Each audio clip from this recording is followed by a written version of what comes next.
destiny. It's all. It certainly is. With the release date for the final season of The Last Kingdom finally out, I think now would be a perfect opportunity for me to look back at the series as a whole. Yeah, brief note though. This will be the first in a series analyzing each season. This video mostly serves as a recommendation and as such will remain spoiler-free. The preceding videos in this series will obviously be spoiler-filled, as it is considerably harder to talk about something while actually avoiding talking about said thing. So, without further ado, here goes. The Last Kingdom is a historical show set during 800 AD to the early 900 AD. The show, while being fairly historically accurate with the larger events of the time period, is admittedly less concerned with adapting the minor details. But that is not at all a problem, because what it is concerned with adapting is the Saxon Stories by Bernard Cornwell. Now, the show sticks to adapting about 2 books a season, which keeps this show moving very fast. This may honestly be one of the fastest paced shows I've ever seen, and yet they pull it off without sacrificing any character development, and that is an achievement. This show follows what is essentially the James Bond of his time, our hero, Uhtred of Bebbanburg, or Ragnarsson, or Uhtred Uhtredsson. The man's got a lot of names. Now, Uhtred is quite a complicated character. He is eternally torn between the Dane he was raised as and the Saxon he was born as, and he will never fully escape this conflict inside of himself. Uhtred is also less of a typical protagonist, as a lot of the time he's aggressive and quick to anger, and not exactly the most likable fellow. And while being the most proficient fighter of his time, however, unlike other seemingly invincible heroes, Uhtred is also a very vulnerable character, with extreme emotions. He also thankfully loses fights and gets the shit kicked out of him quite a bit, which it's refreshing, honestly.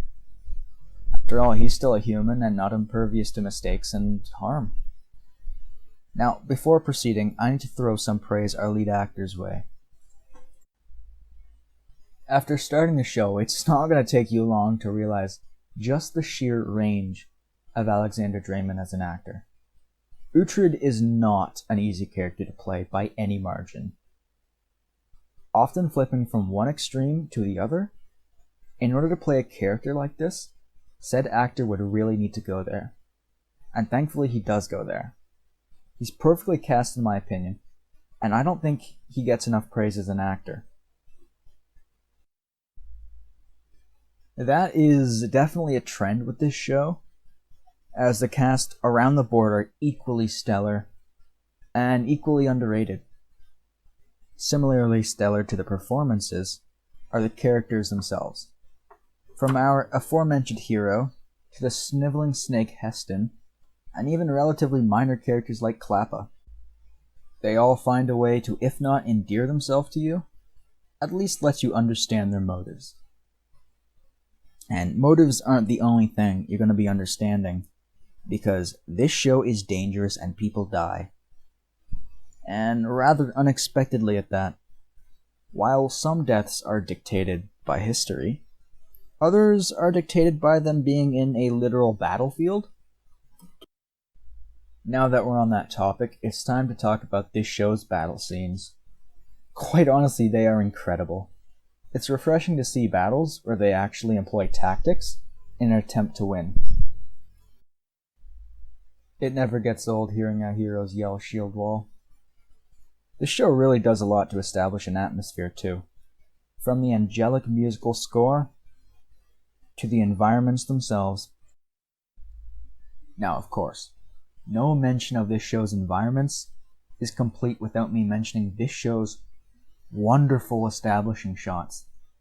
I mean, I don't know if they use drones, choppers, or Superman. They look fucking great. It is a truly rare thing when a show has me look forward to the establishing shots.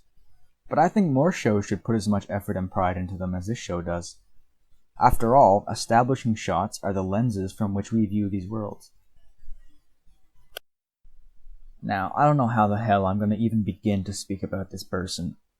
I mean, how would I even begin to describe them?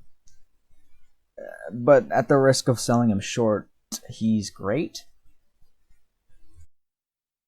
Oh yes, this show not only includes Alfred the Great, one of the most intelligent and forward-thinking rulers in existence, it also includes the most nuanced and three-dimensional look at that character I've ever seen. Given almost as much focus as Uhtred, you get to see Alfred a variety of different ways, and often through a variety of different eyes. While being a far different character to Uhtred, Alfred is similarly hard to play. A man with the world on his shoulders, suffering eternal assaults from both physical and threats within his own body.